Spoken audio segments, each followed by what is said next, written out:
ঢাকার আশুলিয়ায় ৬ জনকে পুড়িয়ে হত্যার মামলায় নতুন তথ্য প্রকাশ পেয়েছে। গত বছরের ৫ আগস্ট বৈষম্য বিরোধী ছাত্র আন্দোলনের সময় ঘটে যাওয়া সেই নারকীয় হত্যাকাণ্ডের আগে গুলি করে হত্যার প্রমাণ মিলেছে, জানিয়েছে আন্তর্জাতিক অপরাধ ট্রাইব্যুনালের প্রসিকিউশন।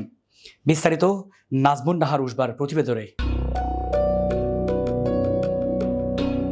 সোমবার গণমাধ্যমকে দেয়া এক ব্রিফিংয়ে প্রসিকিউটর অ্যাডভোকেট মিজানুল ইসলাম জানান, হত্যাকাণ্ডের আগে সংঘটিত গুলির দৃশ্যসহ একটি ভিডিও ফুটেজ তদন্ত সংস্কারের হাতে এসেছে।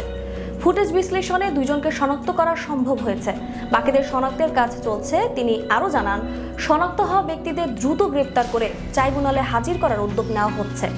মামলার তদন্ত প্রতিবেদন জমা দেওয়ার তারিখ নির্ধারণ করা হয়েছে আগামী ২৫শে মে।